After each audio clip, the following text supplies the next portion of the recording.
Hello, I'm back. I'm going to be reading to you today from chapter 8 in Alas, Babylon. On a morning in April, 4 months after the day, Randy Bragg awoke and watched a shaft of sunlight creep down the wall. At the foot of the couch, Graff squirmed and then wormed his way upward under the blanket. During the January cold spell, Randy had discovered a new use for Graff. The dachshund made a most satisfactory foot warmer, mobile, automatic, and operating on a minimum of fuel, which he would consume anyway. Randy flung off the blanket and swung his feet to the floor. He was hungry.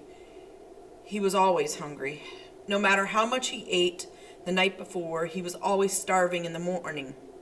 He never had enough fats or sweets or starches, and the greater part of each day was usually spent in physical effort of one kind or another. Downstairs, Helen and Lib would be preparing breakfast. Before Randy ate, he would shower and shave. These were painful luxuries, almost his only remnant of routine from before the day. Randy walked to the bar counter and began to sharpen his razor. The razor was a 6-inch hunting knife, and he had honed its edges vigorously on a whetstone and then stropped it on a belt nailed to the wall. A clean, smooth, painless shave was one of the things he missed, but not the thing that he missed the most. He missed music. It had been a long time since he had heard music. The record player and his collection of LPs, of course, were useless without electricity. Music was no longer broadcast anywhere. Anyway, his second and last set of batteries for the transistor radio was losing strength. Very soon they would have neither flashlight nor any means of receiving radio except through the Admiral's short wave. WSMF in San Marco was no longer operating. Something had happened to the diesel supplying the hospital, and the radio station said it was impossible to find spare parts. This was the word that had come from San Marco, 18 miles away. It had required 2 days for the word to reach Fort Repose. So imagine a town 18 miles away, it's taking 2 days to get information. Kind of like in the old days of the Pony Express. Okay, now I think we just take for granted many things. I mean, you can send a text message, you can send an email, you can do a video chat, so many of these things, and we definitely take those things for granted. He missed cigarettes, but not so much. Dan Gunn still had a few pounds of tobacco and had lent him a pipe. Randy found more pleasure in a pipe after each meal and one before bedtime than he had found in a whole carton of cigarettes. With tobacco so limited, each pipe was a luxury, relaxing and wonderful. He missed whiskey not at all. Since the day he had drunk hardly anything, nor found the need for it. He no longer regarded whiskey as a drink. Whiskey was Dan Gunn's emergency anesthetic. Whiskey, what was left of his supply, was for medical use and for trading. So again, this is definitely a major shift or character change for Randy, because remember before he was having bourbon in his morning coffee. So by him saying, I'm no longer interested in drinking, this is definitely, you can see this as a shift, and it is for the better. He missed his morning coffee most. It had been, he calculated, 6 or 7 weeks, 6 or 7 weeks since he had tasted coffee. Coffee was more precious than gasoline or even whiskey. Tobacco could be grown, and doubtless was being grown in a strip all the way from northwest Florida to Kentucky, Maryland, and Virginia, in the rural areas that were still habitable. Whiskey you could make, given the proper equipment and ingredients, but coffee came from South America. Randy tested his knife on a bit of paper. It was as sharp as he could ever make it. He went into the bathroom and showered. The cold water no longer chilled him as it had through January and February. He was inured to it. Soap he used sparingly. The house reserve was down to 3 cakes. He dried and stepped on the scale. 152. That was exactly what he had weighed at 18 as a freshman at the university. Even after 3 months on the line in Korea, he had dropped only to 156. He had lost an average of a pound a week for the past 16 weeks. But now he noted his weight loss was slower. He had held 152 for the past 3 days. He was leaner and harder and truthfully felt better than before the day. There was a knock on the living room door. That would be Peyton. He slipped on his shorts and said, "Come in." Peyton came in, carefully balancing the tiny pot of steaming water allocated for his morning shave. She set the pot before him on the corner as if it were a crystal bowl filled with flowers. "There," she said. "Can I watch you shave this morning, Randy?" The sight of Peyton enriched Randy's mornings. She was brash and buoyant, bobbing like a brightly colored cork in the maelstrom, unsinkable and unafraid. "Why do you like to watch me shave?" he asked. "Because you make such funny faces in the mirror. You should see yourself." "I do." "No, you should really see yourself. All you watch is the knife, as if you're afraid of cutting your throat." Dan Gunn came out of the bedroom dressed in Levi's and a blue-checked sports shirt. Until the day, Dan had used an electric razor, and now, rather than learn to shave with a knife, or whatever was available, he did not shave at all. His beard had bloomed, thick and flaming red, and he looked like a Klondike sourdough or Paul Bunyan transplanted to the semi-tropics. On those rare days when his beard was freshly trimmed and he dressed formally in white shirt and tie, he looked like a physician, an outsized 1890 model. "You can't watch today," Randy told the child. "I want to talk to Dr. Gunn." He poured his hot water into the basin and returned the pot to Peyton. Peyton smiled at Dan and left. Randy soaked and soaked his face. "Do you know that Einstein never used shaving soap?" he said. "Einstein used just plain soap like this. He was a smart man, and what was good enough for Einstein is good enough for me." He scraped at his beard and winced. Einstein must have had an awfully good razor. He must have used a fresh blade every morning, and I'll bet Einstein never shaved with a hunting knife. Dan said, "I had an awful dream last night. Dreamed I'd forgotten to pay my income tax and was behind in my alimony, and the treasury agents and a couple of deputy sheriffs were chasing me around the courthouse with a shotgun. They finally cornered me, and they were arguing about whether to send me to the federal pen or state prison, and I tried to sneak out, and I think that they shot me. Anyway, I woke up and I was shaking, and all I could think about was that I hadn't paid my income tax or alimony either. What day is it anyway?" "I don't know what day it is, but I know the date. It is April 14th. Dan smiled through the red beard. "My subconscious must be a watchdog. Income tax day is tomorrow. And we don't have to file a return, Randy. No tax, no alimony. Let us count on our blessings." Okay, so I know that I have told you in previous recordings that you are going to see a shift or a change in characters. And I've already pointed out some things that have produced a shift and change for Randy, most definitely. And now when President Van Brooker Brown announced that there was a moratorium, on all collecting all kinds of debts, including mortgages and even paying income taxes and all of that sort of stuff, you will see that this is going to end up working out great for Dan. Why?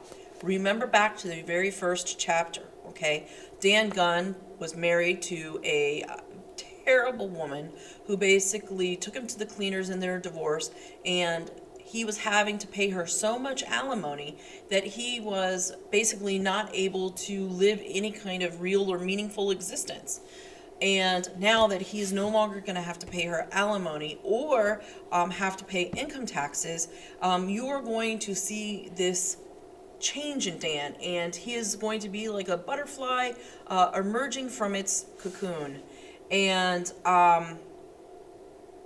remember what he had always wanted to do. He had wanted a like third world appointment where he could battle like plagues and malaria and that sort of stuff. And you are going to see, and you have to pay attention, but you are going to see that here in Fort Repose, Dan is finally going to begin to realize his dream. And this is where I guess we see the change start, is in his realization that he no longer owes anything to anybody, or at least at this point in time he doesn't. Okay? No coffee, Randy said. I would gladly pay my tax tomorrow for a pound of coffee. Dan, if you drive to town today, I want to go with you. I want to trade for coffee. Dan had evolved a barter system for his services. He charged a gallon of gas if the patient had it for house calls. Most families had somehow managed to obtain and conserve a few gallons of gasoline. It was their link with a mobile past and insurance of mobility in some emergency of the future. Sickness and injury were emergencies for which they would gladly dip into their liquid reserve. Dan made little profit. Perhaps half of his patients were able and willing to pay with gasoline. Still, he managed to keep the Model A's tank full, and on his rounds he was continuously charging batteries. Bill McGovern had instituted a system of rotating the batteries in the car. In turn, the charged batteries powered Admiral Hazard's shortwave receiver. Not only was the car transport for Randy's water-linked enclave of families, it was necessary to maintain their ear to the world outside. Not that the world any longer said much. Dan said, "Sure, Randy, but it's going to take all morning. I've got a bad situation in town." "What's the trouble?" From downstairs they had heard Helen's voice. "Breakfast." "I'll tell you later," Dan said. Randy was the last to reach the dining room table. There was a tall glass of orange juice at his place and a big pitcher of juice in the center of the table. Whatever else they might lack, there was always citrus. Yet even orange juice would eventually disappear. In late June or early July, they would squeeze the last of the Valencias and use the last grapefruit. From then until the new crop of early oranges ripened in October, citrus would be absent from their diet. He saw that this morning there was a single boiled egg and a small portion of broiled fish left over from the night before.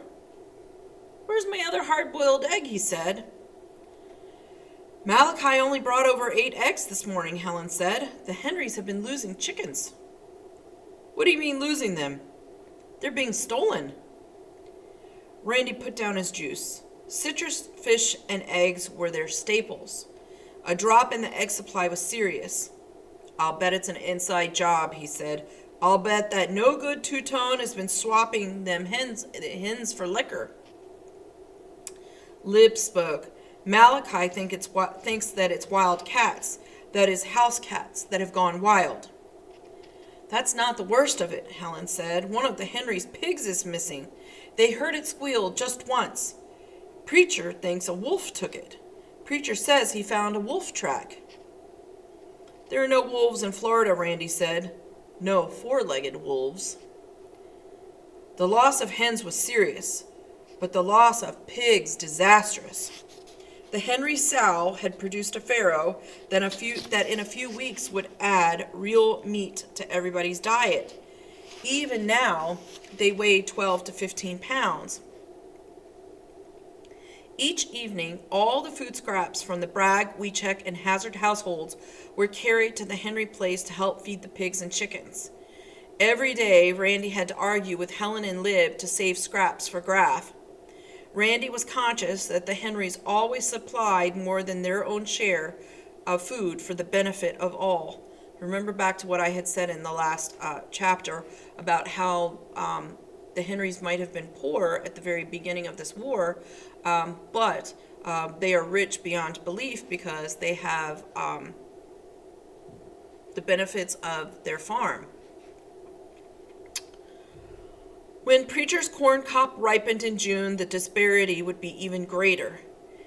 And it had been Two-Tone, of all people, who had suggested that they grow sugarcane and then had explored the riverbanks in the Henrys' leaky, flat-bottomed skiff until he had found wild cane. He had sprigged, planted, and cultivated it. Because of the Henrys, they could all look forward one day to a breakfast of cornbread, cane syrup, and bacon.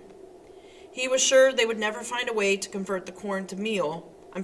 He was sure that they would find a way to convert the corn to meal, even if they had to grind it between flagstones. I don't think we're doing enough for the Henrys, Randy said. We'll have to give them more help. What kind of help? Bill McGovern asked. Well, at the moment, help them guard the food supply. Keep away the prowlers, cats, wolves, humans, or whatever. Can't the Henrys do it themselves? Helen asked. Don't they have a gun? They've got a gun, an old beat-up, single-barreled 12-gauge, but they don't have the time. You can't expect Preacher and Malachi to work as hard as they do every day and then sit up all night. And I wouldn't trust Two-Tone. He'd just sleep. Do I hear volunteers? Me, said Ben Franklin. Randy's first impulse was to say no. This wasn't a job for a 13-year-old boy. Yet, Ben was eating as much as a man, or more, and he would have to do a man's work. I thought you and Caleb were chopping firewood today. I can chop wood and stand watch, too. Better let me take it for the first night, said Bill McGovern. I wouldn't want to see anything happen to those pigs. Bill was thinner, as they all were, and yet it seemed that he had dropped years as well as weight. With his fork, he touched a bit of fish at the edges of his plate. You know, for years I looked forward to my vacation in the Basque Country. That's why I built a house on the Temaquan when I retired. But now I can hardly look a bass in the face. I want meat, real red meat. Randy had his decision. All right, Bill, you can take the watch tonight, and we'll rotate thereafter, and I'm sure the Admiral will take a night too. By the way, again, you should have maybe picked up on, there's also a change in Bill McGovern. Okay, remember when Randy went to see him after Lavinia's death, he was just despondent and he was ready to give up and he felt worthless, okay? And Randy kind of screamed some sense into him and gave him a job, okay? And he was like, I need you to help figure out how we can charge these batteries and get them hooked up to the Admiral's shortwave radio, okay? And now you're going to see that Mr. McGovern, Bill McGovern, is finally finding purpose in his retired life. And where he thought it all was lost or all had gone down the toilet, he now is reinvigorated and he is reinvented. And along with the rest of them, he's lost weight, which is probably definitely good for his health. And as it's mentioned in the book, he even seems younger and happier. Do I get a night? Ben Franklin asked. His eyes were pleading. You get a night, Ben. I'll make up a schedule and post it on the bulletin board. A bulletin board in the hallway with assignments of duties had become a necessity. In this new life, there was no leisure. If everybody worked as hard as they could until sundown every day, then everybody could eat, although not well. Every day brought a new crisis of one or another. They faced shortages of the most trivial but necessary items. Who would have thought or had the foresight to buy a supply of needles and thread? Florence Wiechek owned a beautiful new sewing machine, electric and useless, of course. Florence, Helen, and Hannah Henry did the sewing for Randy's community. By the way, notice how it says Randy's community. Okay? Yesterday, Florence had broken a needle and come to Randy close to tears, as if it were a major disaster, and indeed it was. And everybody had unthinkingly squandered matches, so now that there were no matches, he still had lighter fluid and flints and one small can of lighter fluid. Luckily, his old army lighter would burn gasoline, but flints were priceless and impossible to find. A flint is what you strike in a lighter when you go to the movement, and that is what produces the spark. Within a few months, it might be necessary to keep the dining room fire going day and night, and in spite of unwelcome heat and added labor. Nor would their supply of wood last forever. They would have to scout farther and farther afield for useful timber. Hauling it would become a major problem. And when Dan could no longer collect his gasoline fees and the tank in the Model A finally ran dry, their life was bound to change drastically and for the worse. Staring down at his plate, he thought of all of this. Lib said, "Randy, finish your fish. And you better drink another glass of orange juice.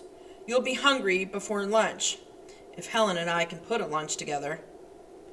"I hate orange juice," Randy said, and poured himself another glass. Dan drove. Randy sat beside him. It was warm, and Randy was comfortable in shorts, boat shoes, and a pullover shirt. He carried his pistol holstered at his hip.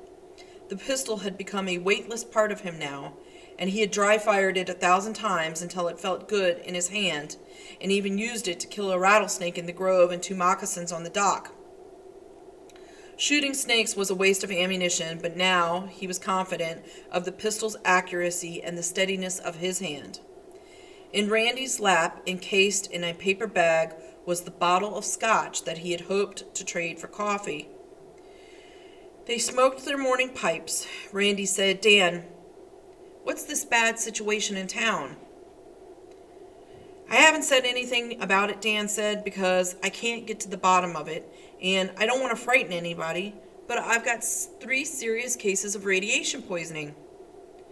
"Oh, God," Randy said, not an exclamation, but a prayer.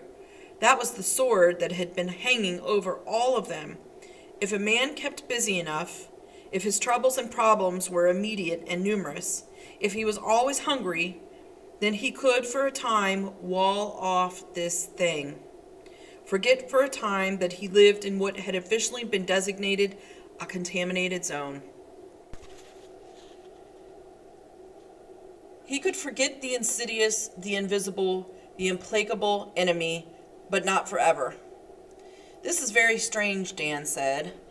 "I can't believe it's caused by delayed fallout. If it were, I'd have 300 cases, not 3.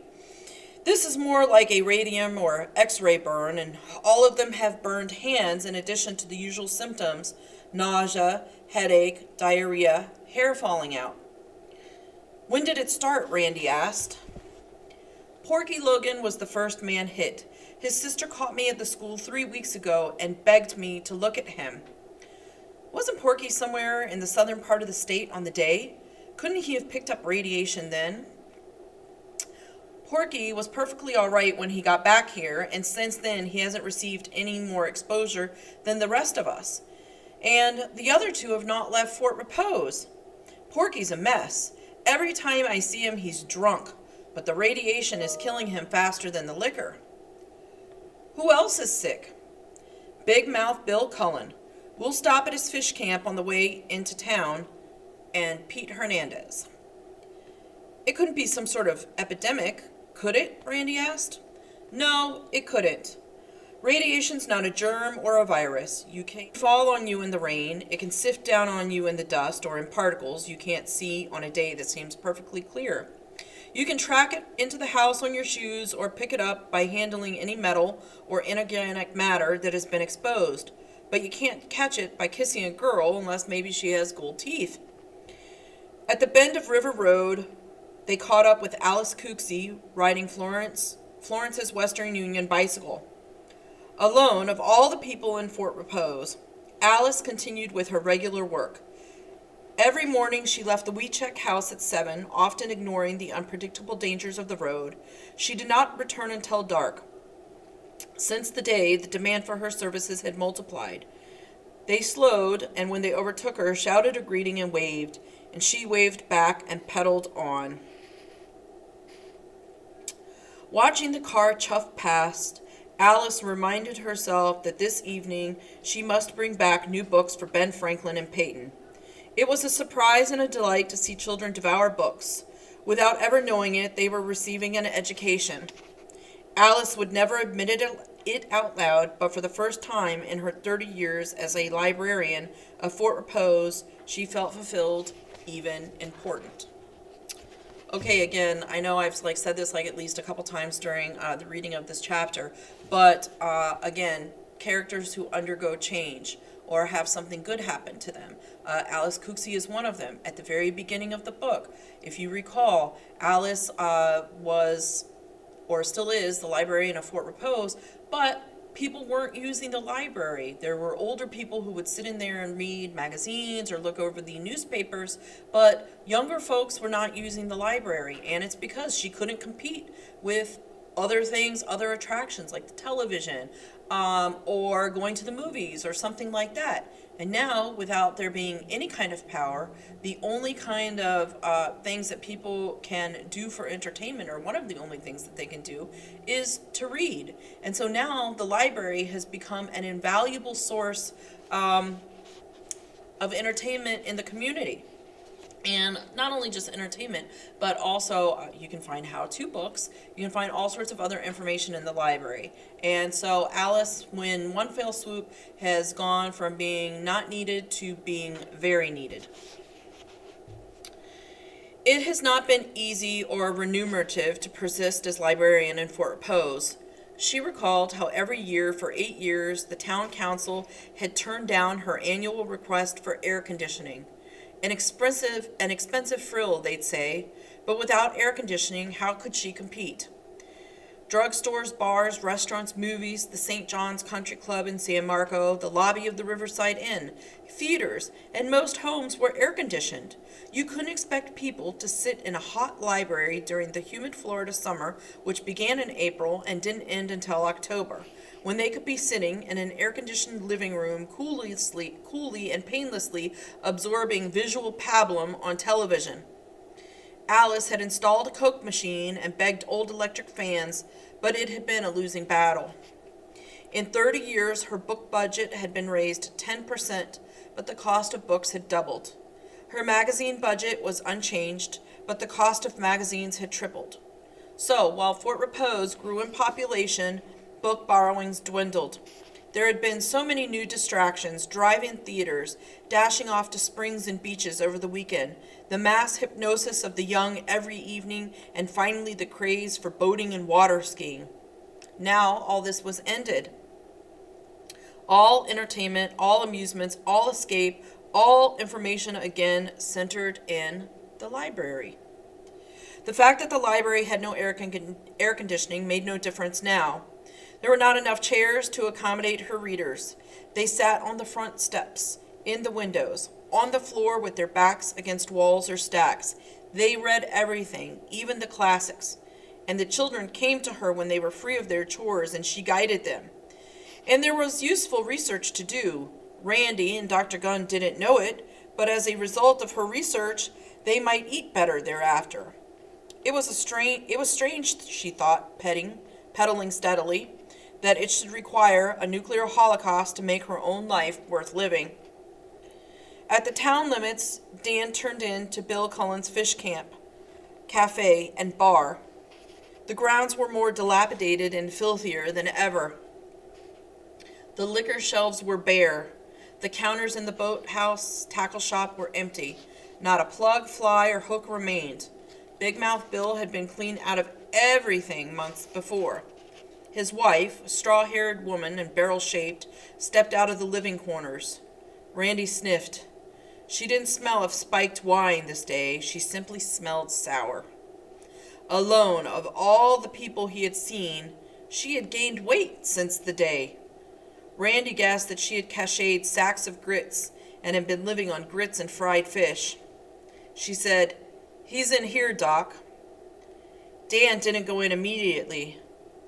"Does he seem any better?" he asked. "He's worse. His hands is leaking pus." "How do you feel? You haven't had any of his symptoms, have you?" "Me? I don't feel no different. I've felt worse." She giggled, showing her rotting teeth. "You ever had a hangover, Doc?" "That's when I felt worse. Right now, I wish I felt worse, so I could take a drink and feel better. You get it, Doc?" She came close to Dan and lowered her voice. "He ain't gonna die, is he?" "I don't know." "The old tightwad better not die on me now. He's not leaving me nothing, Doc. He doesn't even own this place free and clear. He ain't ever made no will. He's holding out on me, Doc. I can tell. He had 6 cases stashed away after the day. Claims he sold all 6 to Porky Logan. But he don't show me no money. You know what, Doc? I think he's got those 6 cases hid." Dan brushed past her and they entered the shack. Bill Cullen lay on a sagging iron bed, a stained sheet pulled up to his bare waist. In the bad light filtering through the Venetian shade over the single window, he was at first unrecognizable to Randy. He was wasted, his eyes sunken, his eyeballs yellow. Tufts of hair were gone from one side of his head, exposing reddish scalp. His hands, resting across his stomach, were swollen, blackened, and cracked. He croaked, "Hello, Doc." He saw Randy and said, "I'll be damned, Randy." The stench was too much for Randy. He gagged, said, "Hello, Bill," and backed out. He leaned over the dock railing, coughing and choking until he could breathe deeply of the sweet wind from the river. When Dan Gunn came out, they walked silently back to the car. All Dan said was, "She was right. He's worse. I'll swear he's had a fresh dose of radiation since I saw him last." They drove on to Marines Park. The park had become the barter center of Fort Repose. Dan said, "Do you want to go on with me to the schoolhouse?" "No, thanks," Randy said. He was glad he wasn't a doctor. A doctor required special courage that Randy felt he did not possess. "I'll pick you up here in an hour, and then I'll see Hernandez and Logan, and then home." "Okay." Randy got out of the car. "Don't swap for less than 2 pounds of coffee.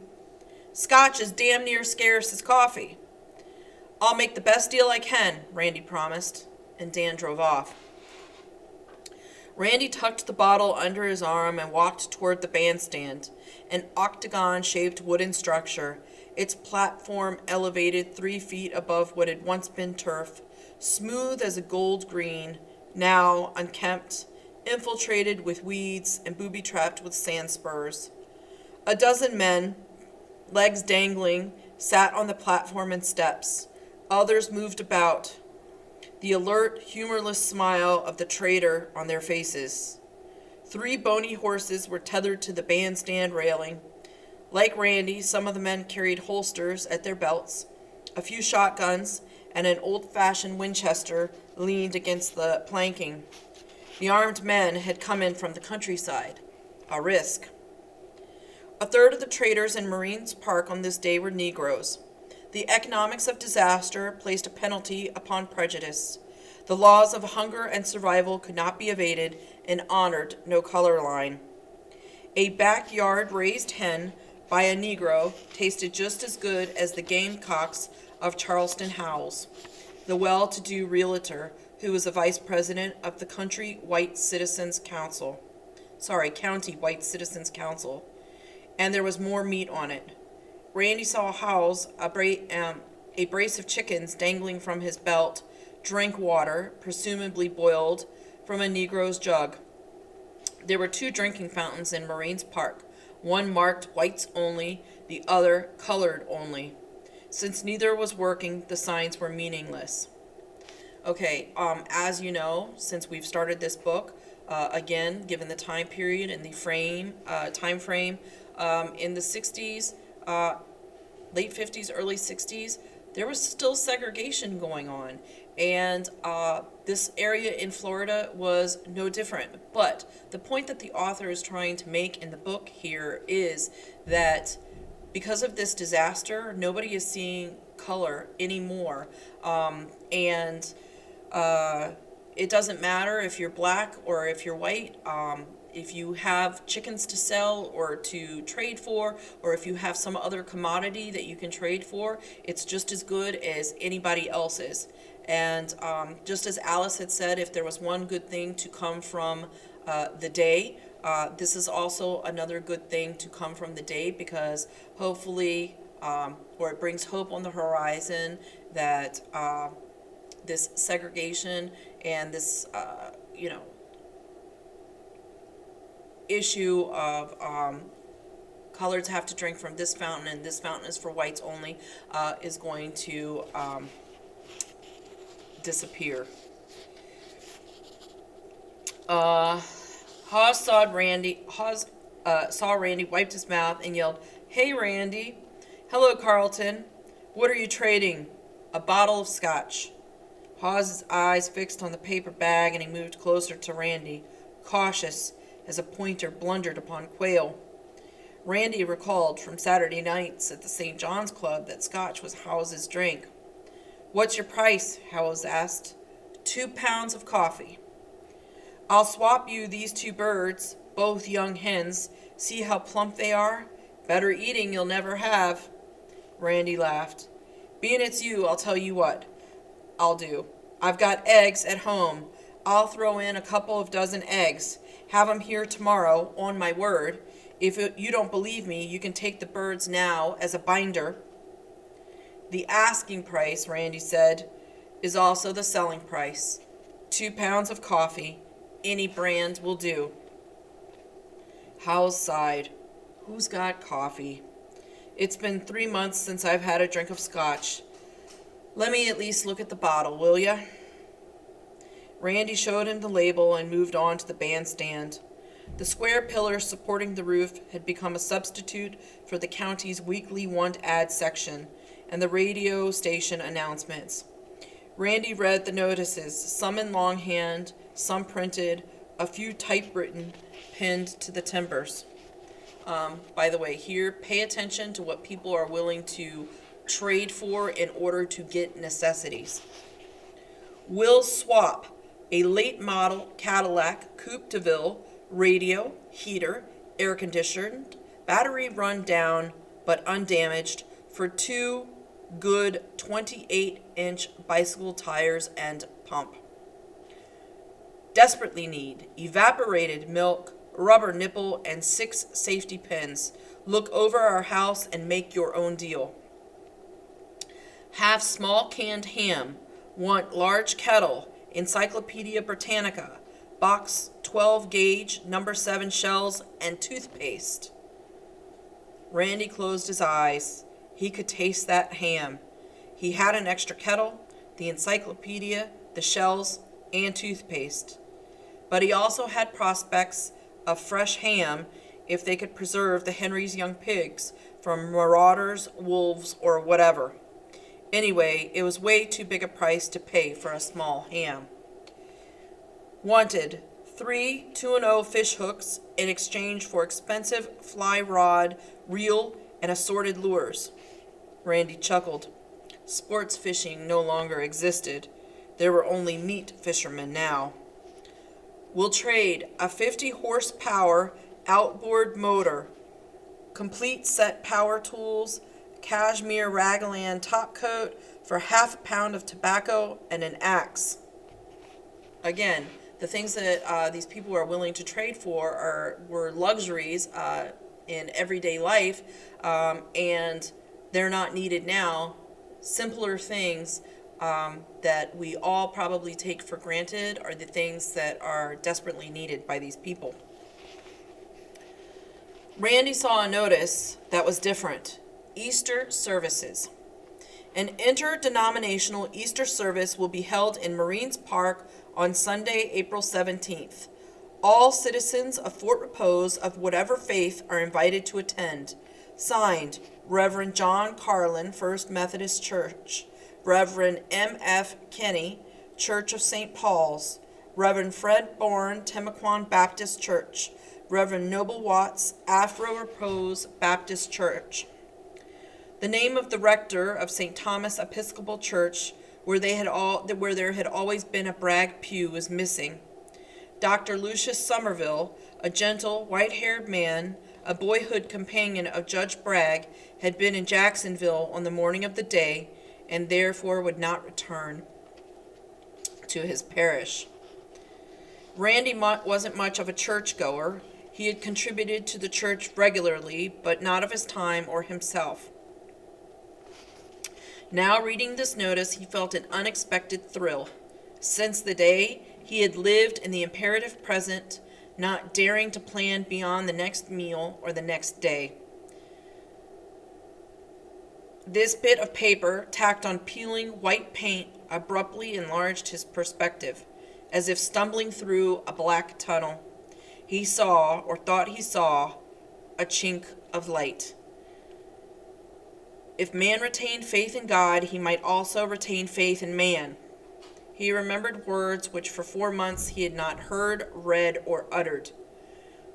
The most beautiful words in the language: faith and hope. He had missed these words as he had missed other things. If possible, he would go to the service. Sunday, the 17th. Today was the 14th, and therefore Thursday. He stepped up on the platform. The men lounging there, some of them acquaintances, some strangers, were estimating the shape of bulk of the sack he held, like a football under his arm.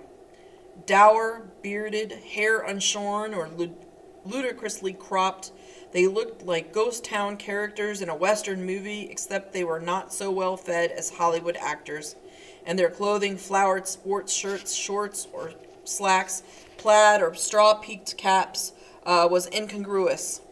John Garcia, the Menorcan fishing guide, asked the orthodox opening question, "What are you trading, Randy?" "A fifth of scotch, 12 years old, the best." Garcia whistled. "You must be hard up. What are you asking?" 2 pounds of coffee. Several of the men on the platform shifted their position. One snickered. None spoke. Randy realized that these men had no coffee, either for trading or drinking. No matter how well stocked their kitchens might once have been, or what they had purchased or pillaged on the day, and in the chaotic period immediately after, 4 months had exhausted everything. Randy's community was far more fortunate, with the Bering Groves fish loyally taking bait, and the industrious Henrys and their barnyard and small game, squirrels, rabbits, and occasionally a possum. John Garcia was trading 2 strings of fish, a 4-pound catfish and a small bass on one, warm-mouthed perch and brim on the other. Garcia's brown and weathered skin had shriveled on his slight frame until he seemed only bones, loosely wrapped in dried leather. The sun was getting warm, and with his toe, Garcia nudged his fish into the shadow. "You wouldn't trade for fish, would you, Randy?" he asked, smiling. "Fish we've got," Randy said. "You River Road people do all right by yourselves, don't you?" a stranger said. "If you got scotch, liker you got everything. Us, we ain't got nothing."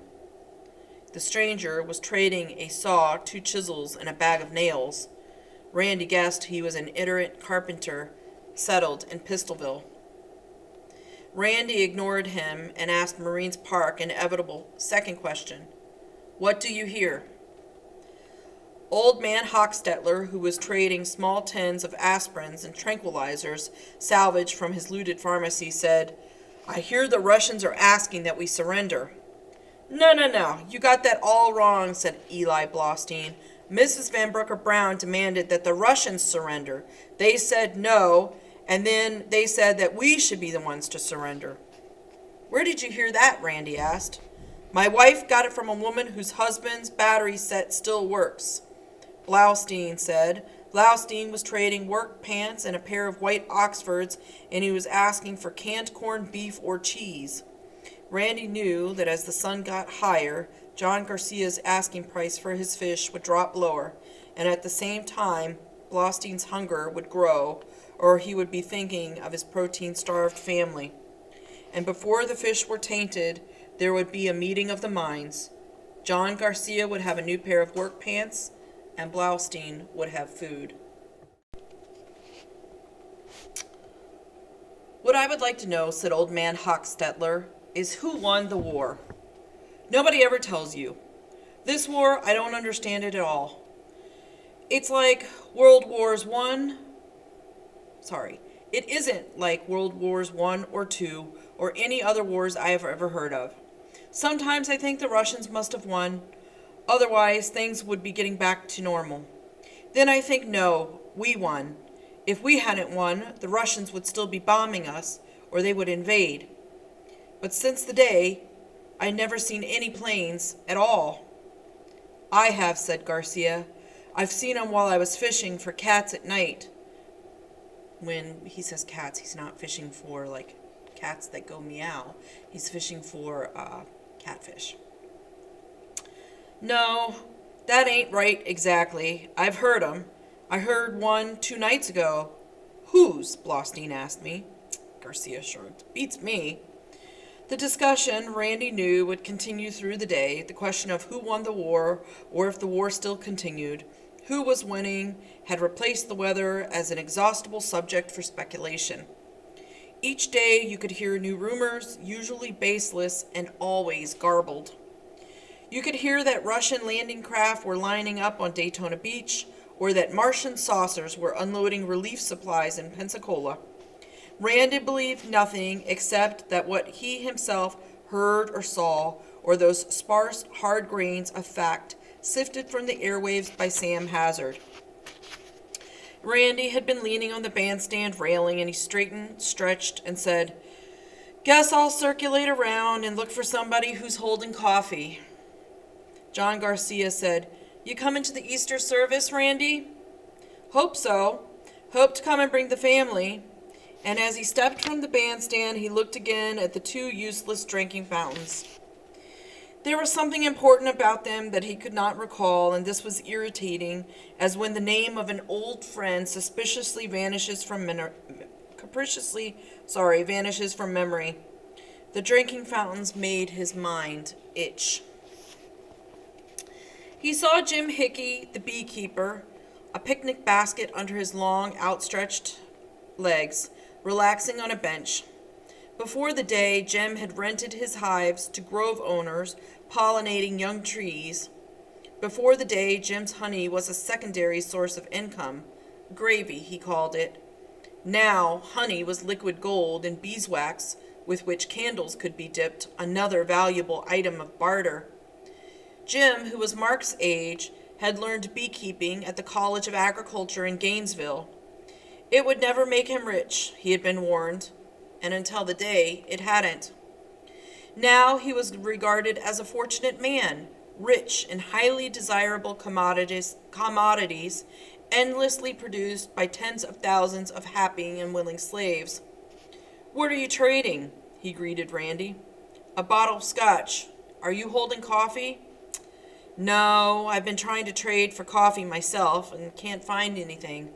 All I hold is honey," and he lifted the lid of the picnic basket. "Lovely stuff, isn't it?" It was lovely. Randy thought of Ben Franklin and Peyton, whose need and desire for sweets could not be wholly supplied by the sugar contents of citrus, and it would be weeks before Two Tone's cane crop matured. Randy wondered whether he was being selfish trading for coffee. It was true that he would share the coffee with the other adults on River Road, but the children didn't drink it. There were no calories or vitamins in coffee, and it was of no use to them. And he forced himself to be judicial. When you examined the facts judiciously and asked which would provide the greatest good for the greatest number, there could be only one answer. Coffee would furnish only temporary and personal gratification. "Jim," he said, "maybe I could be persuaded to trade for honey." I'm sorry, Randy. We're Adventists. We don't drink whiskey or trade in it. That contingency Randy had never imagined. Half aloud, he said, "Well, I tried." "I suppose you wanted the honey for Mark's children," Hickey said. "Yes, I did." Hickey reached into the basket and brought out 2 square honey-packed combs. "I wouldn't like to see Mark's kids go without," he said. "Here, I'd give you more, except my supply is way down. There's something wrong with my bees this spring. Half of my broods are foul, full of dead pupae and larvae. At first, I thought it is what we call a sac brood, or queen failure. I've been to the library, reading up on it, and now I wonder whether it could be radiation. We must have had fallout on the day. After all, the whole state is a contaminated zone, and maybe it affected some of my queens and drones. I don't know what to do about it. It isn't something that they taught us at the university."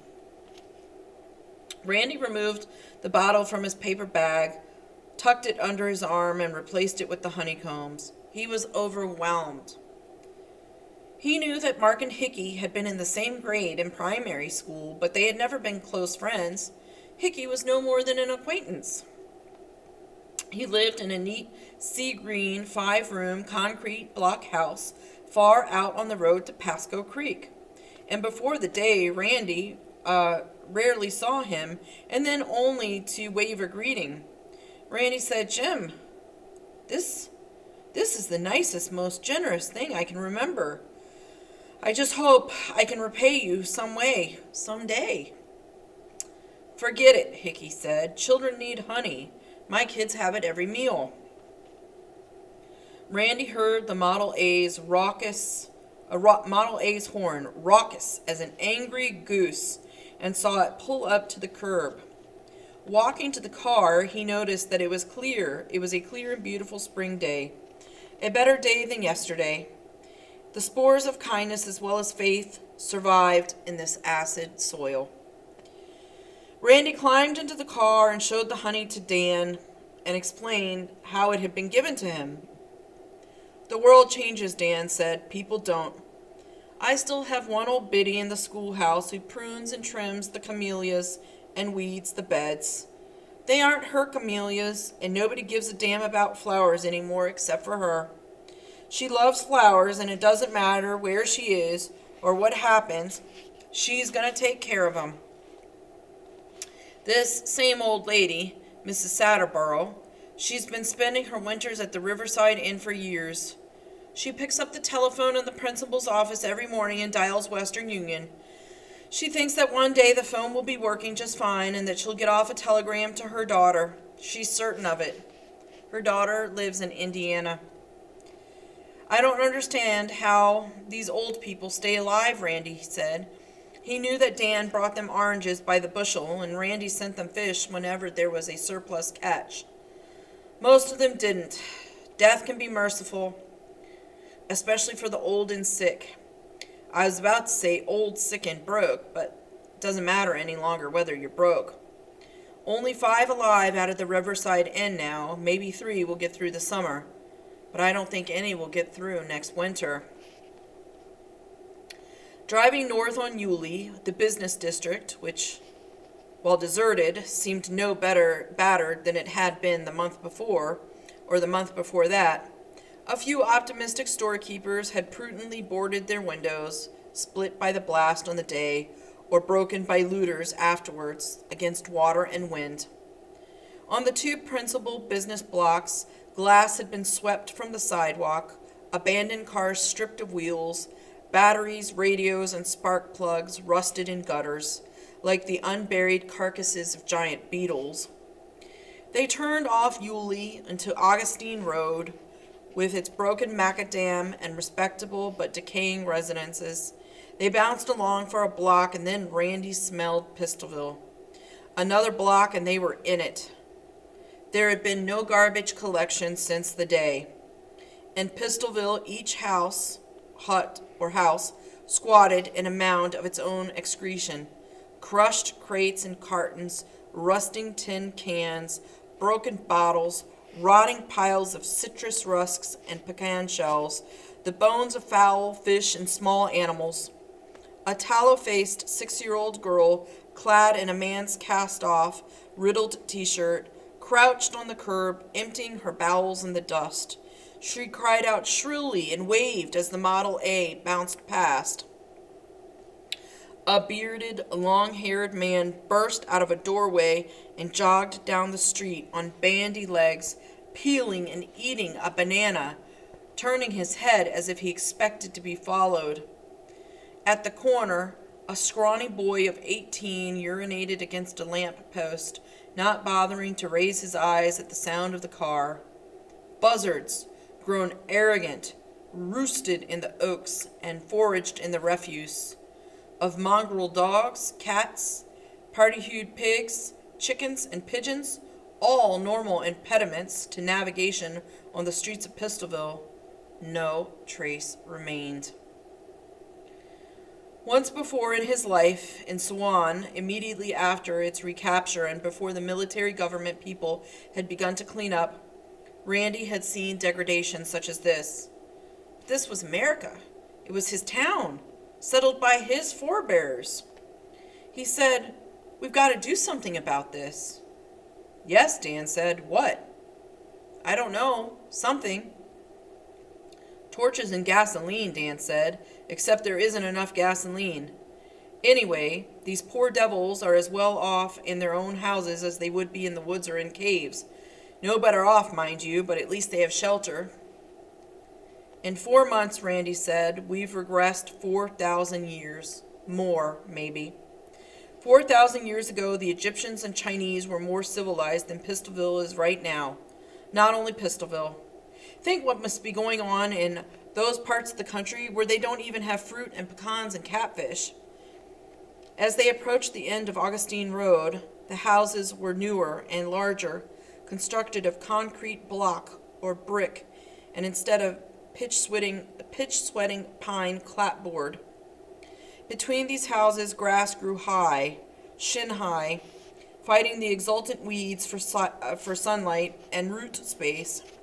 There was less filth, or at least it was concealed by greenery, and the smell was bearable. In the airier atmosphere lived the upper crust of Pistolville, including Pete and Rita Hernandez, and Timucuan County's representative, the state legislator, Porky Logan. "How long has it been since you've seen Rita?" Dan asked. "Not since before the day. Quite a while before."